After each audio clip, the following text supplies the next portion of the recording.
All right. Everything should be up and running. Good. Advent of Code, day 2.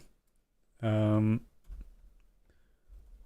think there we go. Now I have the chat open as well. Right. Advent of Code, day 2.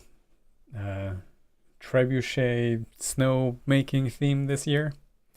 Again, for those who don't know what's going on, we're doing these Advent of Code challenges in NIM, and we're doing them, or I'm doing them live, without having looked at today's thing, without having looked at anyone else solving them, nothing like that. No cheating, so to speak.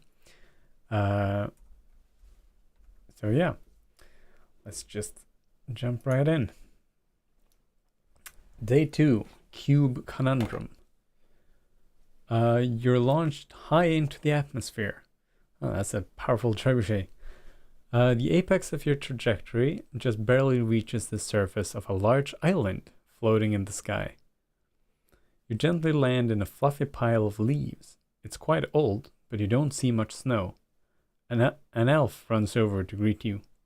Oh, it's quite cold, not old. An elf runs over to greet you. The elf explains that you've arrived at Snow Island, but it doesn't have snow, and apologizes for the lack of snow. He'll be happy to explain the situation, but it's a bit of a walk, so you have some time.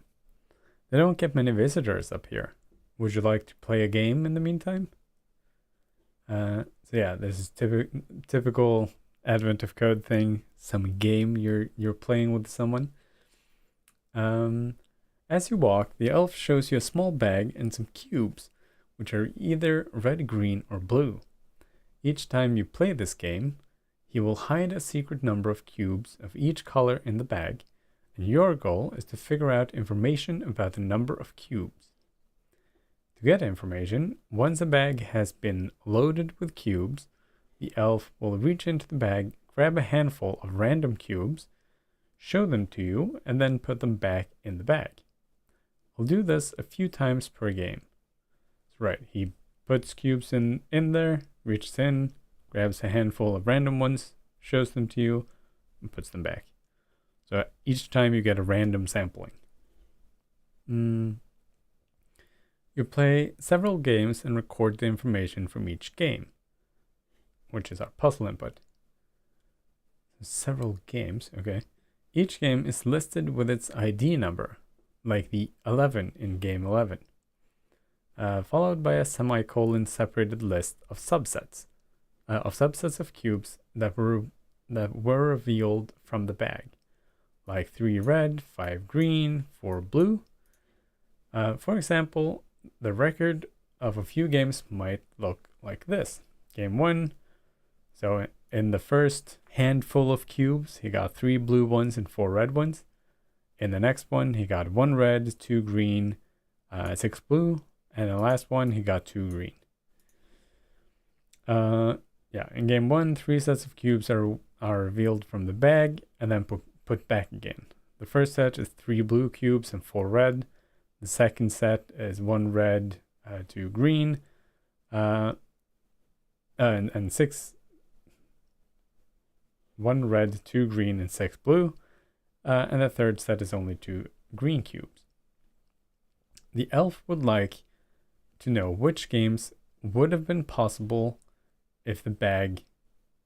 Which games would have been possible if the bag contained only 12 red cubes, 13 green cubes, and 14 blue cubes.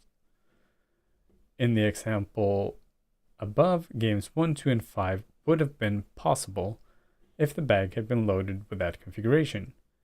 However, game 3 would have been impossible because at one point the elf showed you 20 red cubes or more. So in this, he pulls up 20 red cubes, which won't be possible because there was only supposed to be 12 red cubes in there.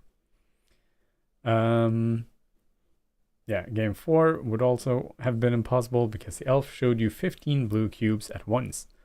If you add up the IDs of the games that would have been possible, you get 8. Determine which games would have been possible if the bag had been loaded with only 12 red cubes, 13 green, and 14 blue cubes. What is the sum of the IDs of those games? Right. So to start, let's just grab the test input. I'm here in my day 2 folder.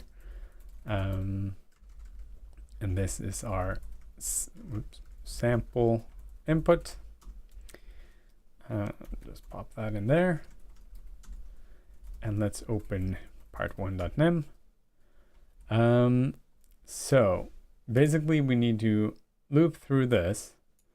I guess these would be steadily incrementing. I mean, we could parse them out.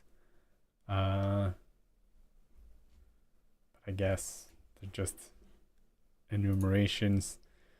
So yeah, basically we need to get all of these. We need to get a number and a color, number and a color, separated by semicolons. If any of these are larger than any of these, then that game is invalid.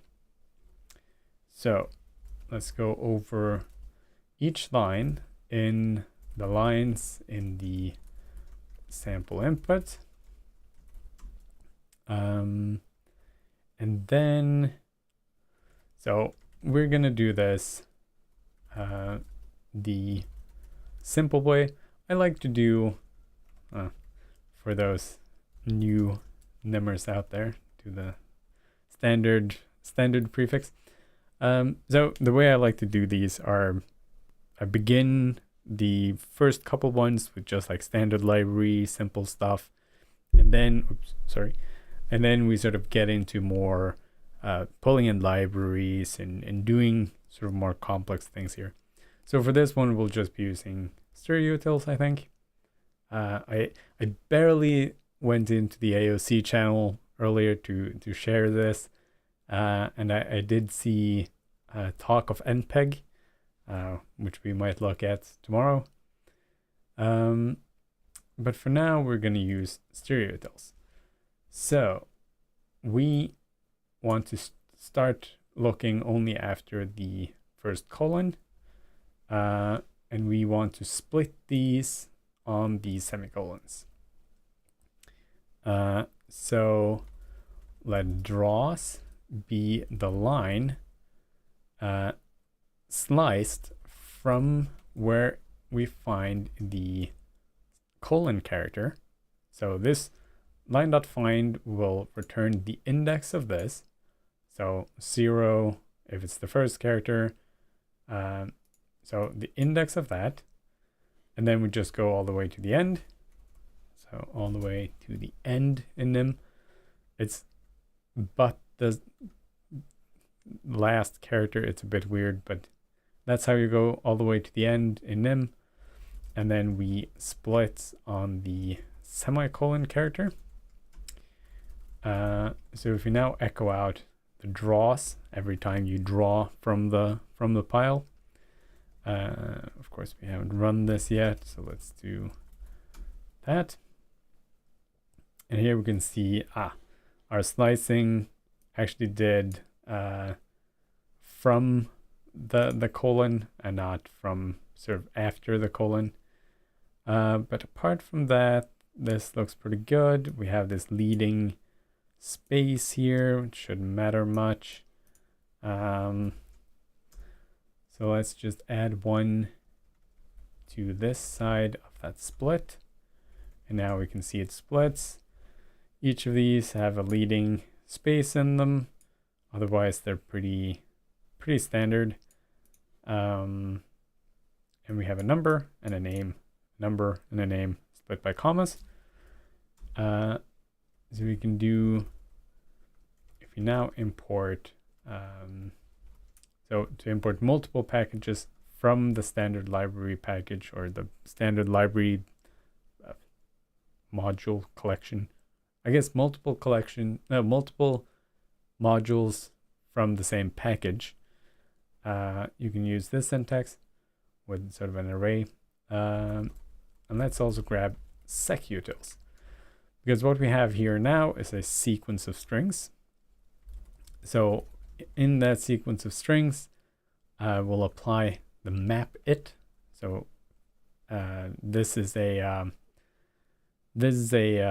macro. We will have the it keyword available to us for each iteration of this loop. And here we want to do it dot well, we want to split on the comma, but we also want to do strip to get rid of those white spaces. If we now look at our draws, the map it allocates. Yeah, I think with the new sort of view types and the cursor things that are sort of being worked on, I think we will see better non-allocating versions of these in the future. Right, so I did my split. I did my strip first, so it strips off the white space here. But of course, this is after the comma and doesn't get stripped off. So I guess we could do that, and then another map it dot strip, and that should, yeah, that runs the strip for each of these sequences, or each of these strings. So now we have a sequence of sequences of strings, where each of these top level sequences are a game. Each of these sequences are the draws that we have in a game, and each of these are sort of the string. We can of course go further. We can do strip, and we can do another split on spaces. So now we have just the number and the name, which makes our job a little bit easier. And now we can do something like this for draw in draws. So each draw will be one of these sequences there. So this sequence contains two sequences. The first element is just a number, the second is the color. Yeah, so for each of these draws, we can do, there we go, for color and draw, echo, just count, and color, for example. We will now just see,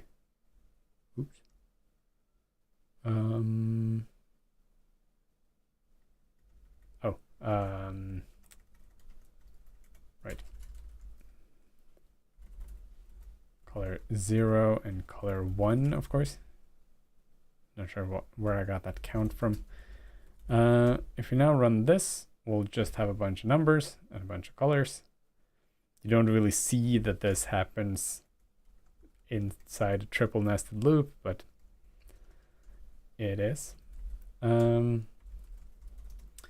let's define these 12, 13, and 14. Wait, is it yeah. Standard RGB, max green is 13, max blue is 14. So we can say if color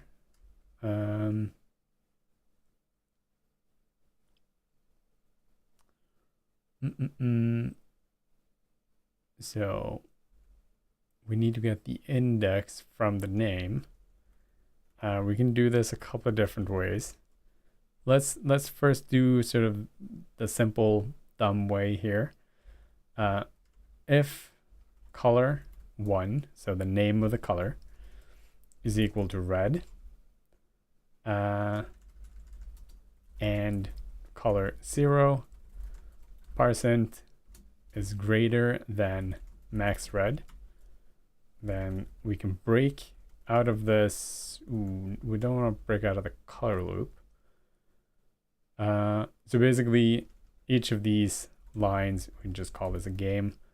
For each of these games,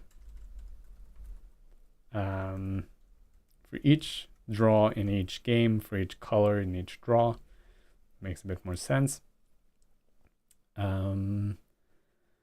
We basically want to break out to this level. So here we can do something in nim, which is called a named block.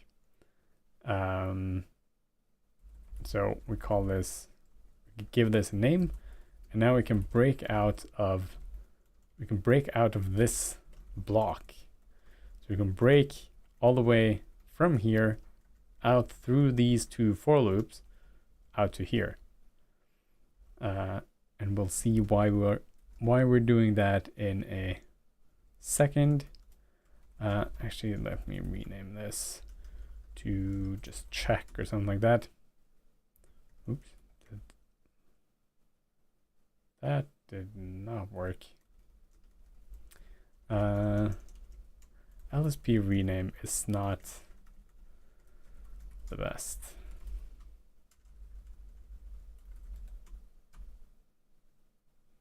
Nope, didn't understand that at all. I think that's should be a nim-suggest bug, I think. Or maybe I'm translating those wrong. So here we're doing our check. We can break out of the check if these don't match up. So we can say blue is larger than max blue. Let's actually stick to the same order here and do green, and then do green. And now, if we run through all our draws and all our colors are good, without having broken out of this check, then we want to add this number to our sum. So we have our, we should add the possible games, right? What is the sum of the IDs of the possible games? Right, so possible games, sum is 0. And then we do here.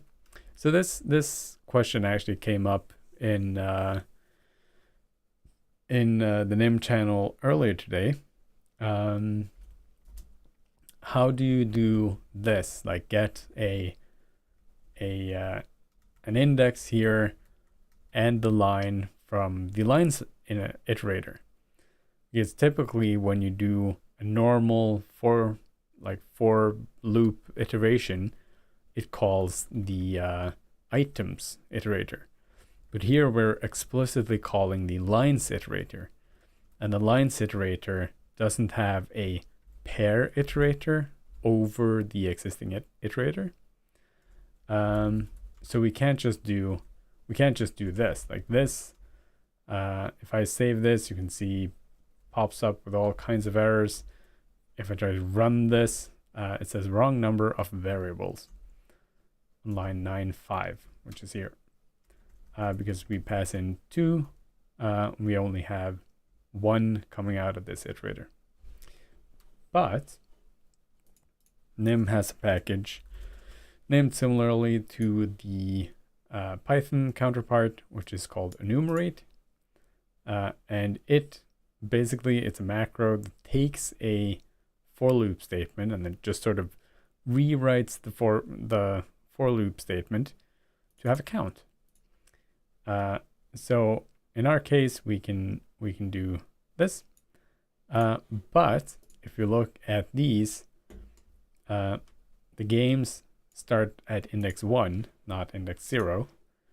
So we can use this alternative here with a starting index. So we can say in here, enumerate 1 comma lines. Of course, that's part of the enumerate module.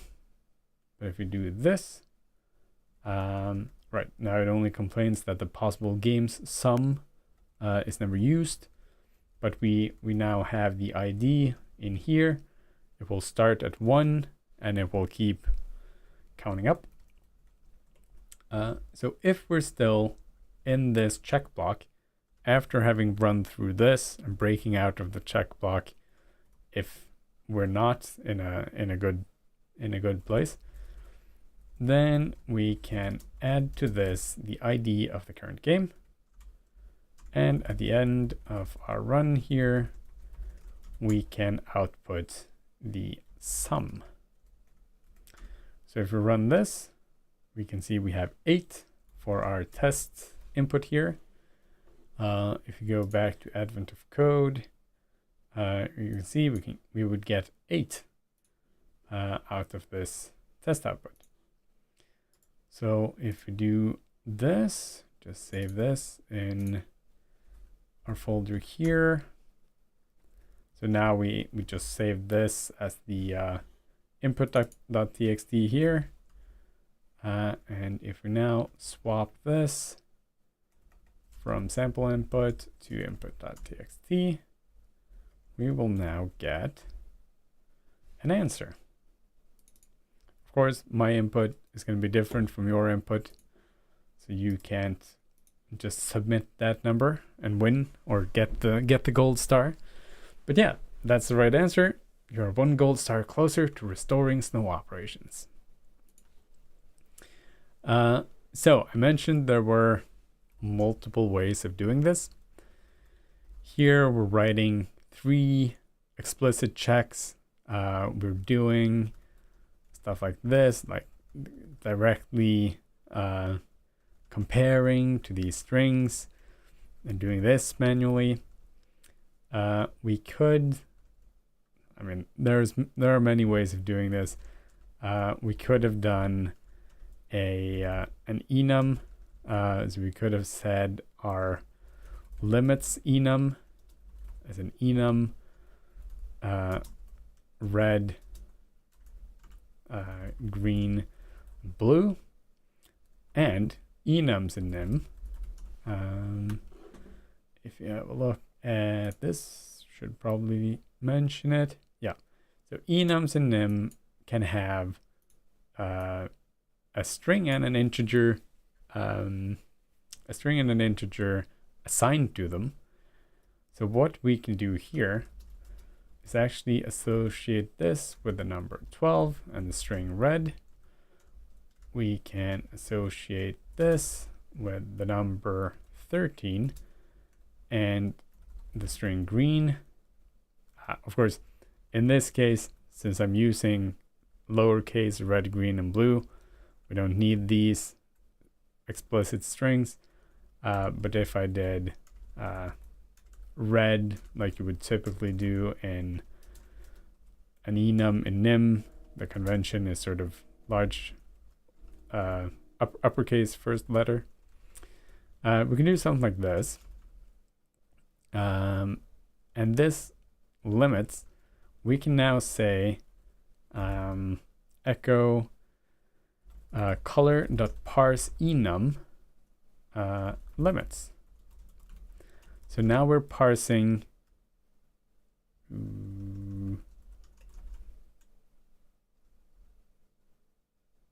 wait, is it not parse enum?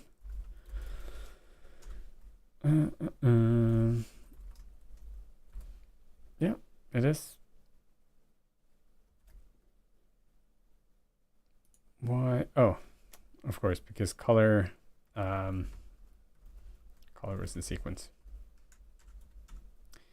There we go. I'm not sure we need that anymore, actually. Ooh, we do. So yeah, parse the enum of limits. This syntax is basically to solve a syntax limitation. This will also work. The syntax, what you call it, the unified call syntax puts some strange limitations on the generics calling thing. So you either need the colon there, or you need to put this inside. But we can do this, parse enum, and we will now see that it prints out all these numbers, or all these red, green, and that is actually the parsed value of these. Parse enum comes from the string utils package. It's down here.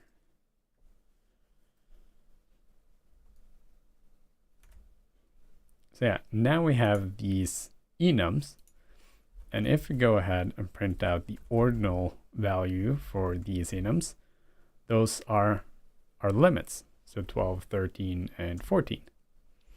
So we could actually say if color 0.parseInt is larger than the value of the limit, then we break out of the check.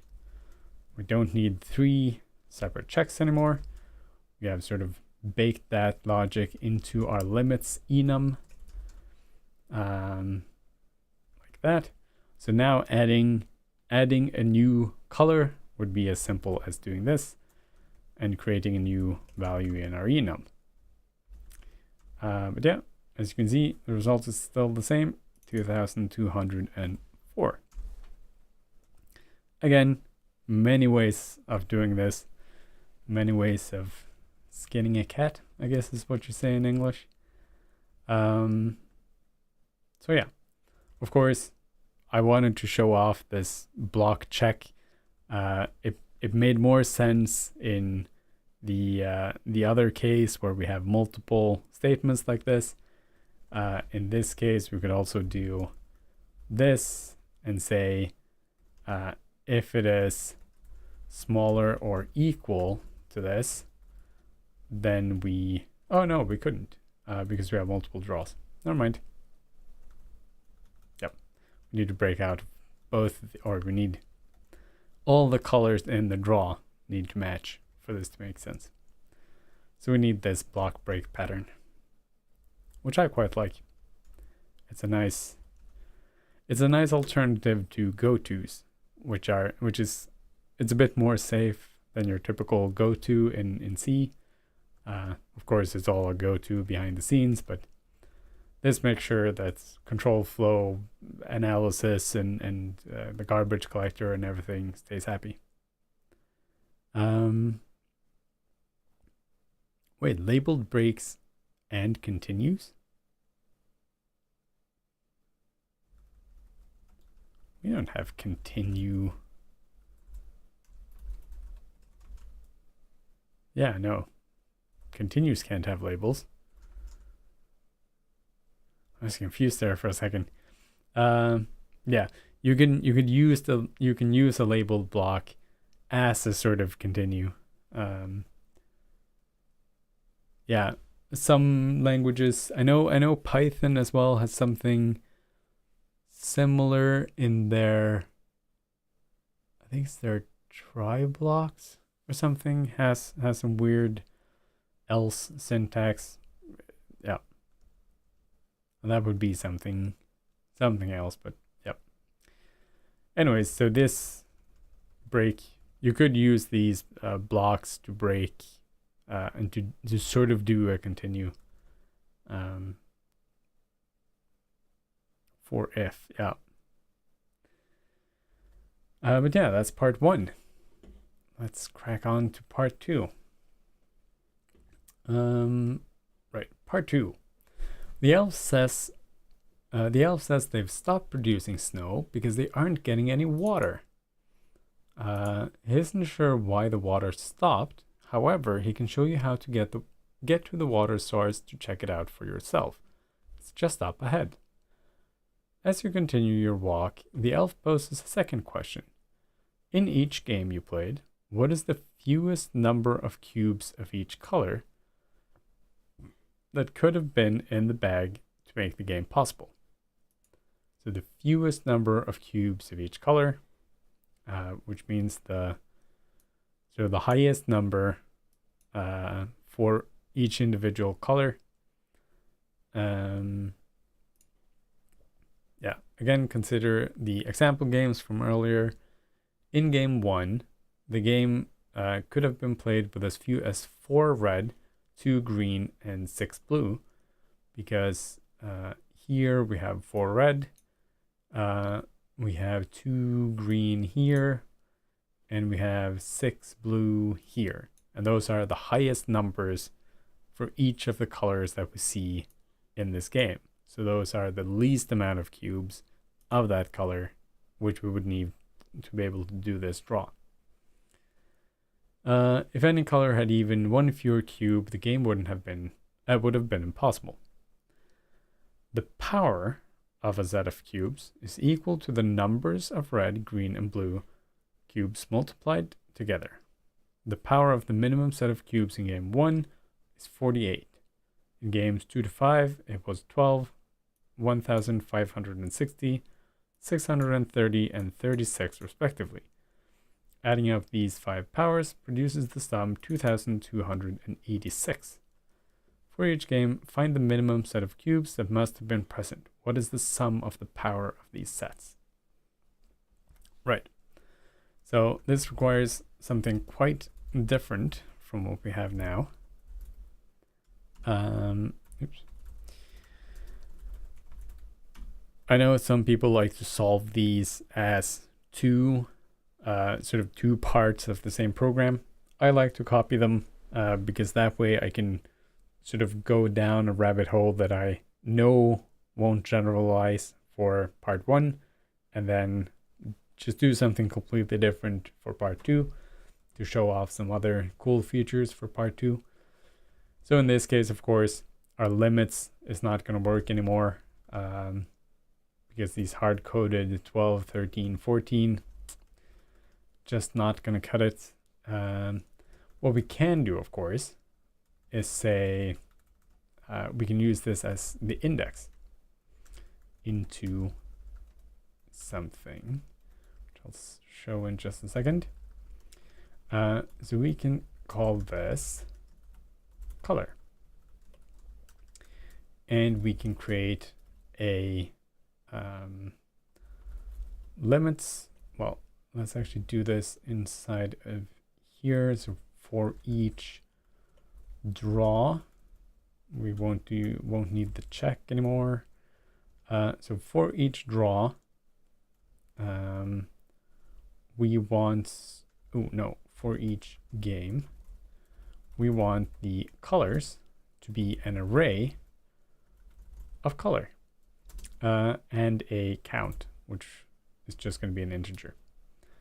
So typically with an array, you would say, so array is a static collection of something, so static in size. So if we did this, that's an array of 3. This is an array of 2, an array of 5 integers. This is an array of 3 elements, so 2, 3, 4, and 5, so 4 elements. But it's the index starts at 2. So here, this is a 2-indexed array.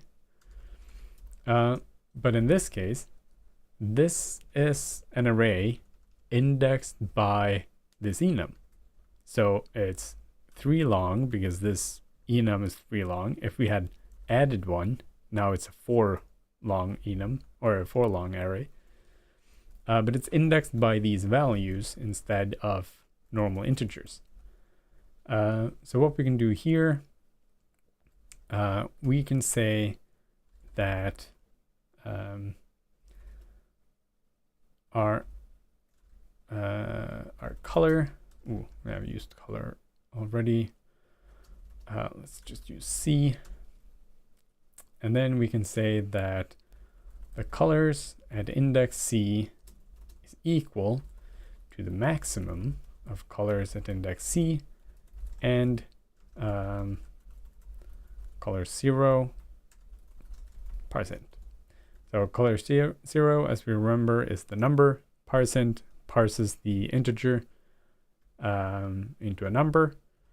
We do the maximum of what is already stored in the colors and this color. And we index this colors array by this enum, which is pretty cool. Of course, in nim, all types are null by default.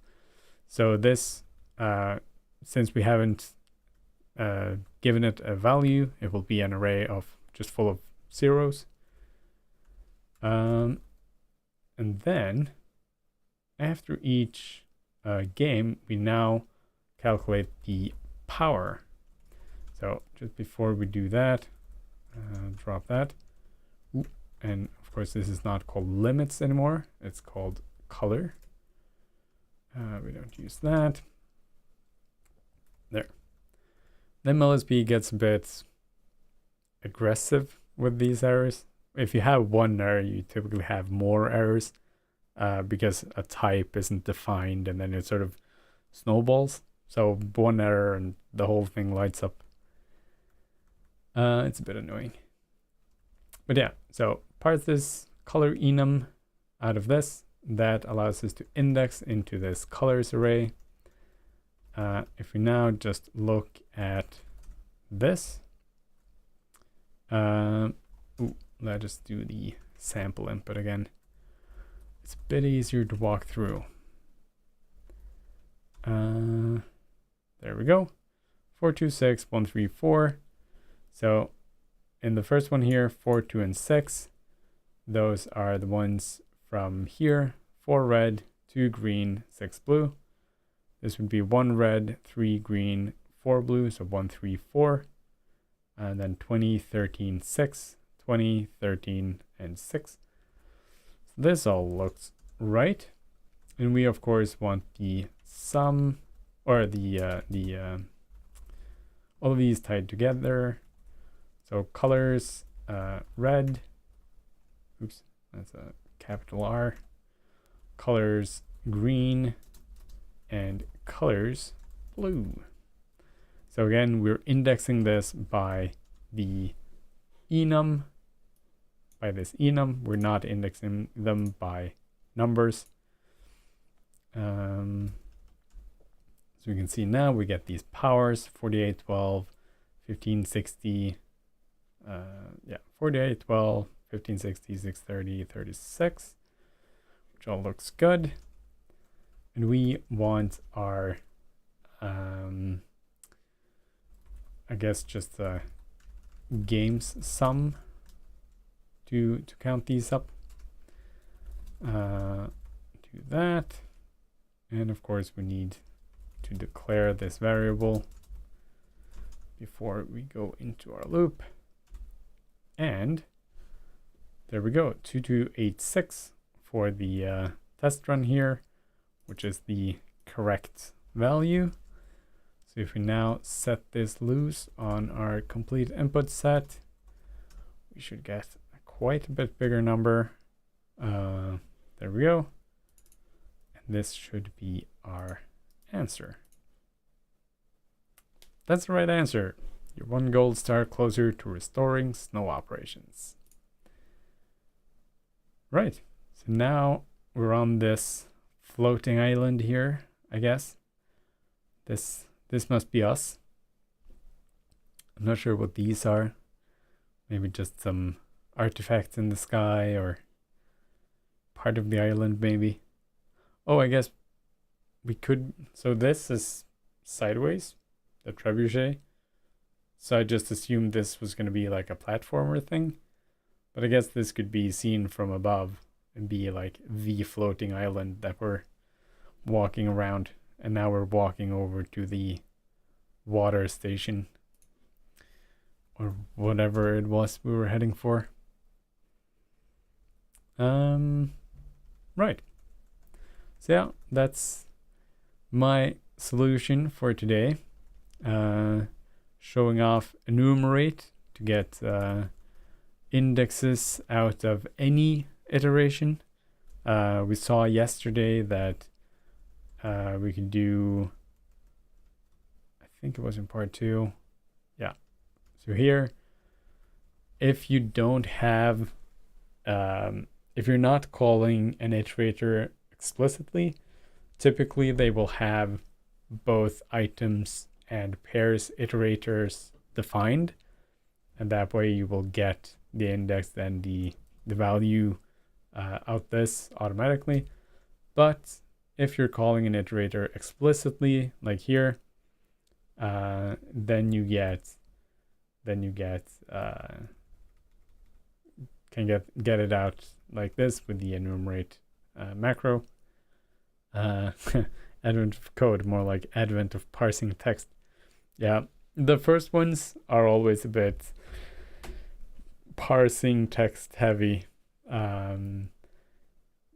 As the days go on, they tend to become harder and harder in terms of computation, and in terms of like what kind of algorithms you need to use in order to be able to chew through the problem. But these first ones are always like basically just parse out the output, do some very simple logic. But that's what makes them so nice for teaching yourself a new programming language. Maybe you want to try out NIM this year. Or if you're in the NIM community already, maybe you want to try out something else. But it's a nice way to just sort of get started, get the hang of a new language or a new framework. As I said, I might show off NPEG tomorrow, and with MPEG, it's quite a different. You can get into that before you need to get into all the other stuff. But yeah, this is one way of doing it. Pretty simple way, pretty clean way, in my opinion. Your Ambient is currently struggling with MPEG. Yeah, MPEG is you need to figure out how things work. You need to sort of learn how it's set up. But once you do, you can do some fun things with it.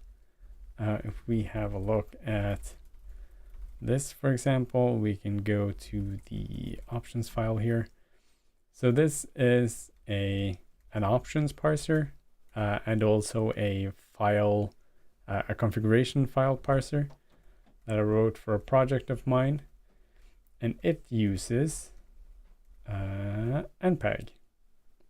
So if you see down here, we basically have an MPEG parser starting here at line 329, and it just goes on and on and on till 467.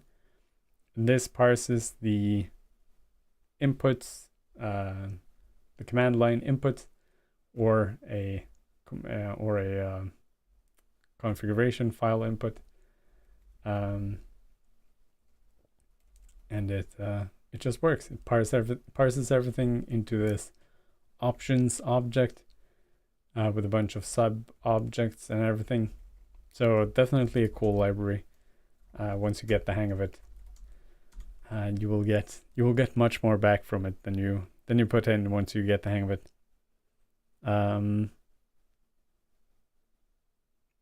Yeah, it's kind of tough to write complex MPEG without turning on the debug stuff. That's why the debug stuff is there. It's to help you debug while you write your stuff. I just did a few if contains in each set. No idea how parsers work. If contains. Wait, what? Did you just write a bunch of like if contains 1 red, 2 red, 3 red, 4 red, 5 red?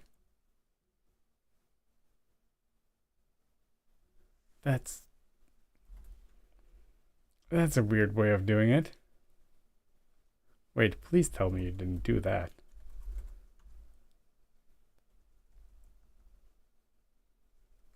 Okay, I'm gonna have to look at this. Someone sent me a paste. If white contains red, into head is larger than red.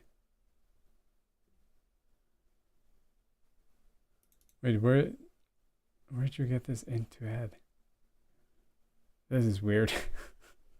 sorry. I'm sure it works, but this is some strange stuff indeed. I mean, you're kind of parsing. You are just parsing in a strange way.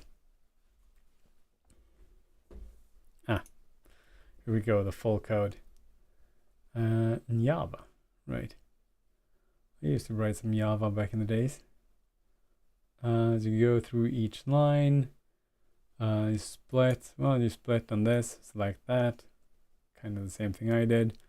Splitting on these, splitting on commas. Again, pretty similar to what I'm doing. For each RGB, right, so you parse an int until the first base, and then you just use contains. Why don't you just check if y.substring from space index to the end of the string is equals to red, green, and blue instead of contains? Well, I guess it's the same. Finally got me. Well, I'm pretty much done. Sorry. I'm about to end the stream, unfortunately. Oh, no problem. For those of you watching on YouTube, I'm looking at the Twitch chat, and someone just thanked me about the weblog, my website, which is here, peterme.net. Yeah, I have been meaning to write one about threads. I started this series here, multitasking in them, and it has the asynchronous execution. Multi-threading is the next one. That was written 2021. Oh, I didn't know it was that long ago. But yeah, I have. Oh yeah, the async one was the best description you've seen. Well, that's nice. So this is the article I wrote on asynchronous programming. I actually had this lying around for quite a while. I was waiting for this multi-threading. Like, I wanted to have at least 2 of these by the time I published. Which is I guess it's good that I didn't, because that would have been a couple more years, more than 2 years before any of this got published. The problem with multi-threading in them, so I wrote this before Arc was a thing, and I was sort of waiting for Arc. I wanted that to sort of stabilize and to figure out how threading actually works in a good way. Still not sure I know how it works in a good way, and I mean, we did some threading earlier today in the Discord channel. It's just tricky. It's hard to know that Nim isn't doing something that it shouldn't be doing. I haven't found the right sort of set of guarantees, stuff like that. I have been thinking of maybe writing a sort of simple guide to threading, just like, here's how you set up threading, and do it sort of like in C, and then just figure everything out, like figure out what's safe for yourself. But I would like to give some more useful advice than that. Maybe I'll do this one, and then I'll follow it up with a part 2, multi-threading part 2 that does a better job of explaining more of it. But yeah, and just one thing I just realized, if we look at this, move that to this window. If we look at this Java thing, 60 lines of Java, basically doing the same thing. 19 lines of nim. I like nim. Okay, I guess I'm cheating a bit. This is a very long line. That would not pass. So the red line here is 80 characters. But I guess we could do, we could do something like this, perhaps. Ooh, that should probably be indented. So yeah, that would still work. Now we're at 22 lines. If we wanted to do this a bit prettier. Eye of the beholder and all that.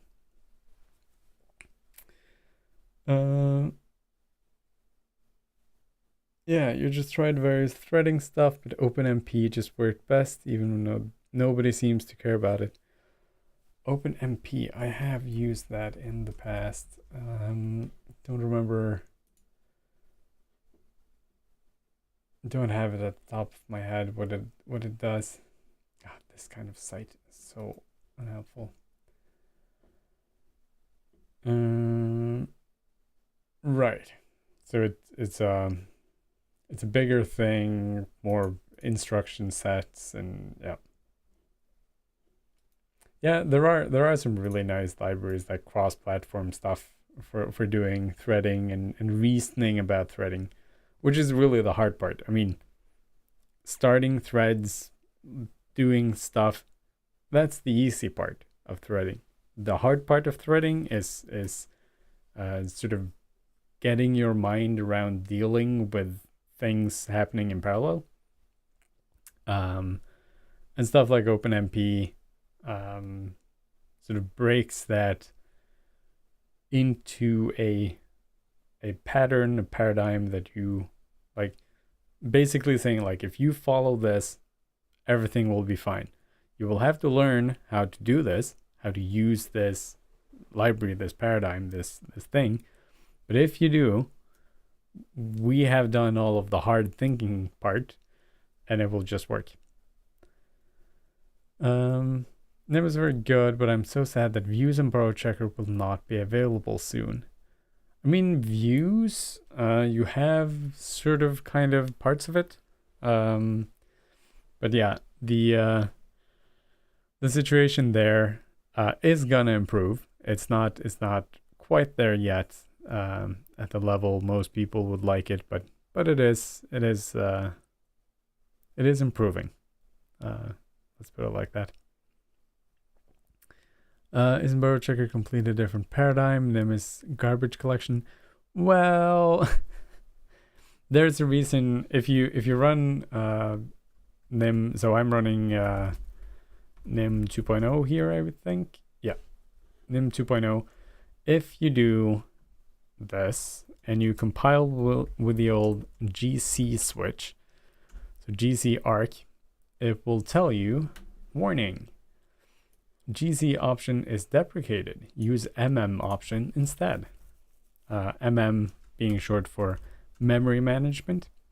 So arc technically isn't a garbage collector because it's not collecting garbage. It is automatic. It's automatic reference counting. So it's automatically counting references and sort of figuring out when to free stuff on compile time. Maybe it sort of defaults to some runtime checks every now and again. but basically it's reference counting. It's not garbage collection. And a borrow checker is part of doing reference counting, because if you're borrowing, you need to sort of figure out that what you're borrowing from and making sure that doesn't go out of scope, stuff like that. So borrow checker, it's a different paradigm from garbage collection, yes, but NIM is no longer, technically speaking, garbage collection. Although for most intents and purposes, the distinction doesn't matter.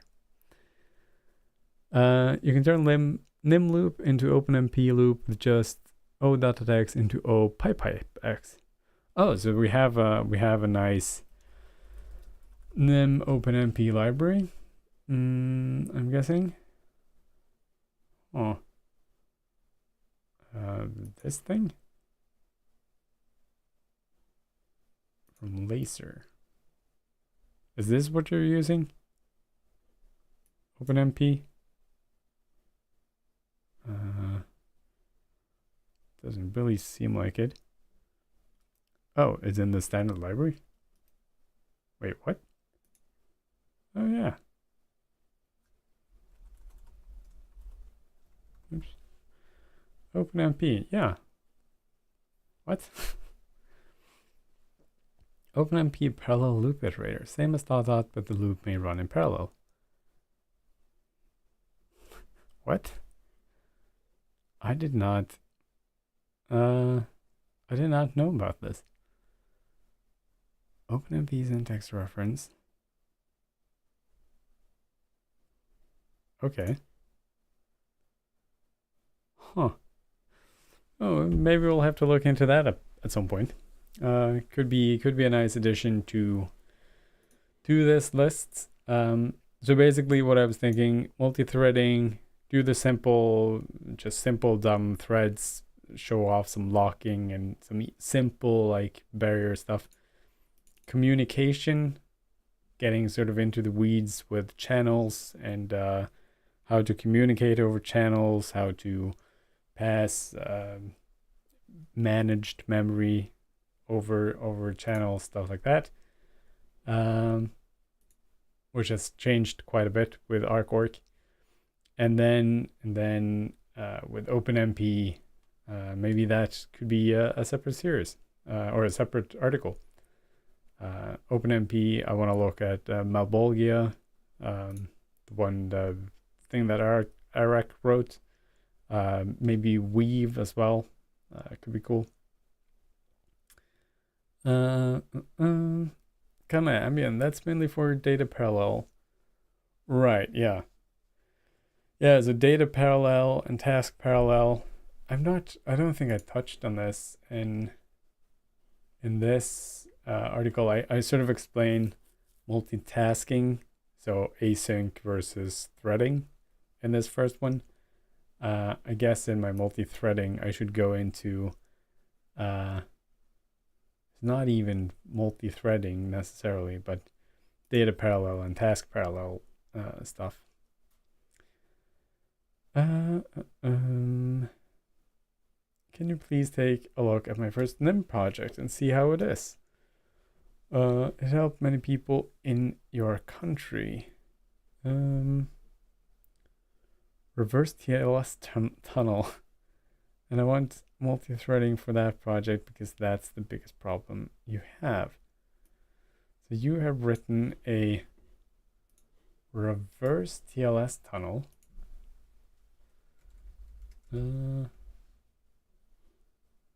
Is it a reverse? Oh, I am not able to read this. so sorry. Oh, nice colors. So, well, it's kind of hard to figure out what's going on here. A reverse TCP tunnel with custom SNI handshake, MUX support, and more. 280 stars even. That's cool. Yeah, I guess I could give this a look at some point. It seems to be quite a bit of code in there, though. But maybe I can have a look at that at some point. Yeah, it's not in English, I could tell. But yeah, the code is. I would assume. Mm, mm, mm. Breaking the Iranian firewall. So wait, I'm not up to date on I guess blocking rules of different countries. Internet censorship. Huh.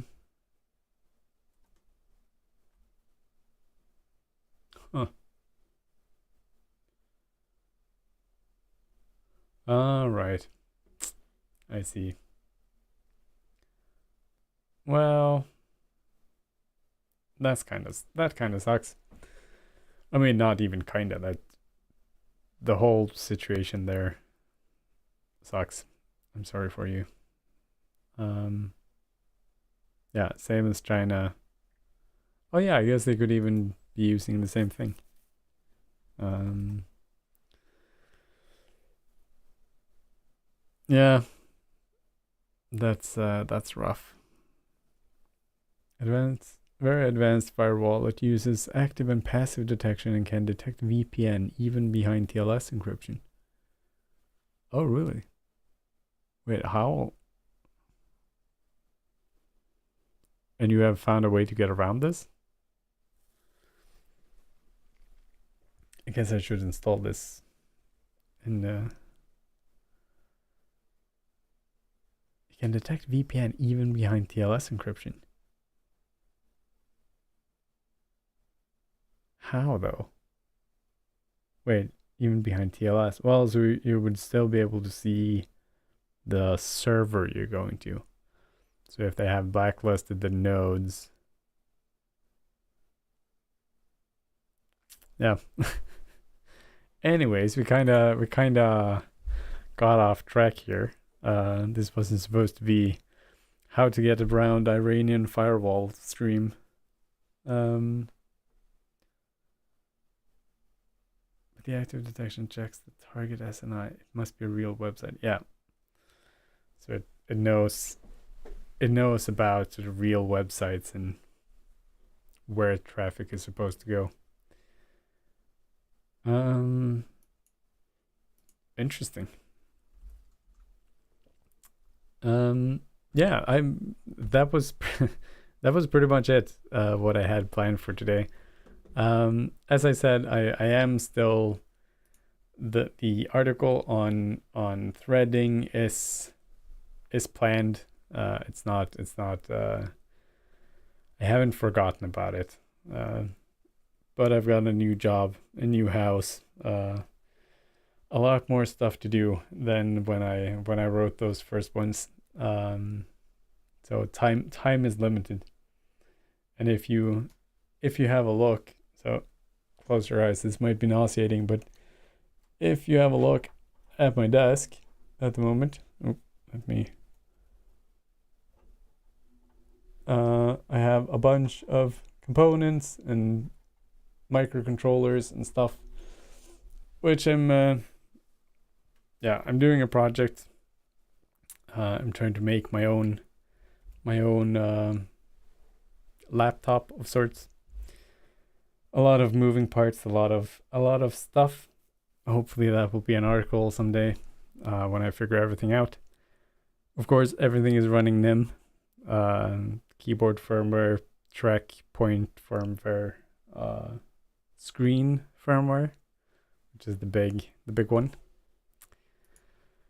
So yeah, lots of projects. Also the Rattle stuff.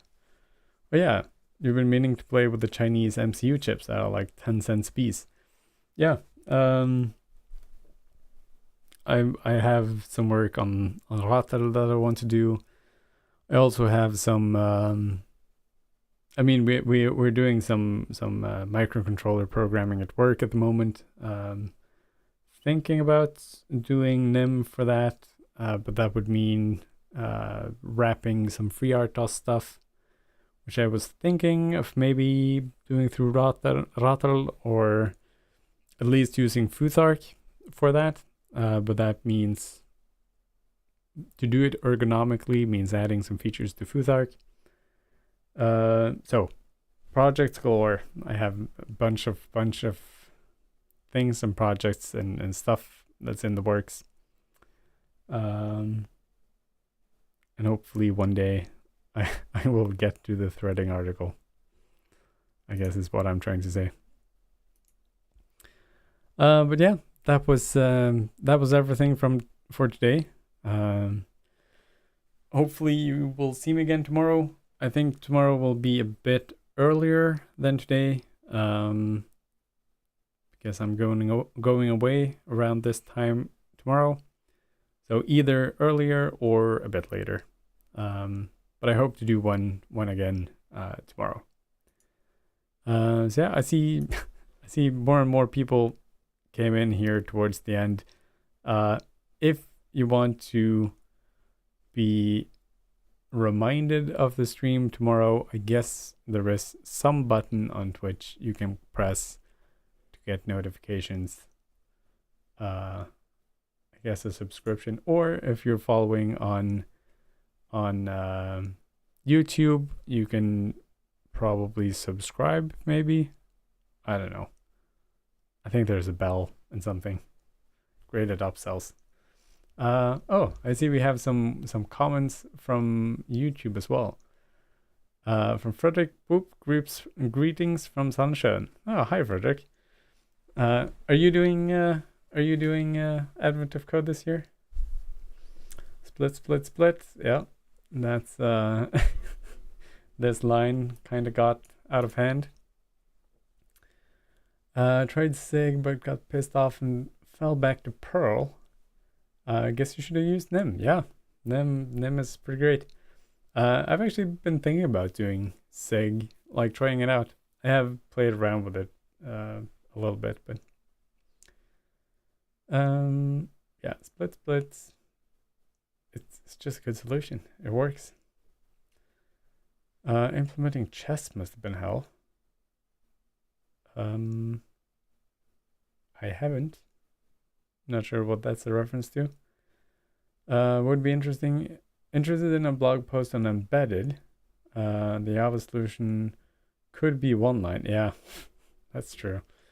I guess the Nim solution could be one line as well. Your Perl solution was 21 lines, including the hashbag and use strict. That's pretty good. 21, still a bit longer than mine. But that's pretty good. I think I have something on embedded. Pretty sure I do. Oh, no. Apparently I don't. Well, I have some older stuff on embedded.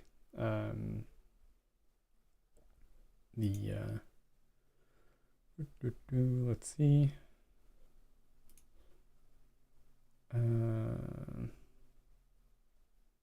Wait, what?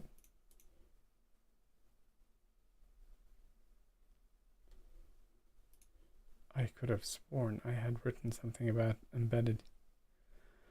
Apparently, I haven't. Yeah, I should definitely do something on embedded. I have held talks about embedded, but I have not written an article on it yet, it seems. That's a good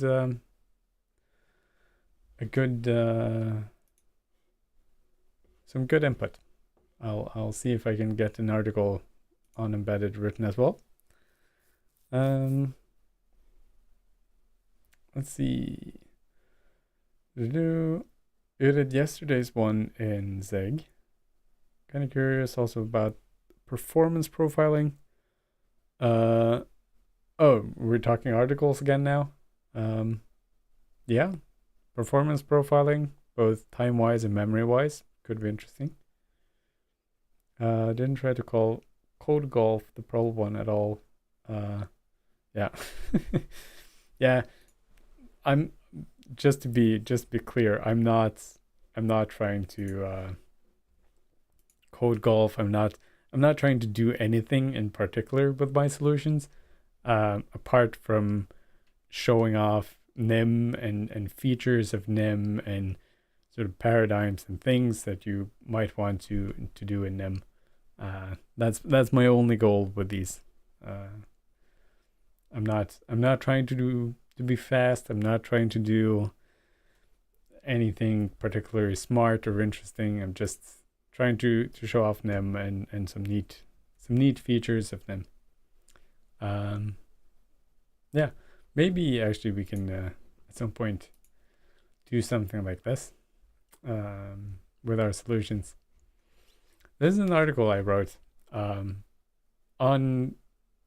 a concept that I think is really cool, and I posted it around and have gotten pretty much no feedback on it. But I think it's cool. It just solves an annoying problem in such a clean way. So yeah, go read that article. Anyways, that's it for today. And yeah, see you guys hopefully tomorrow.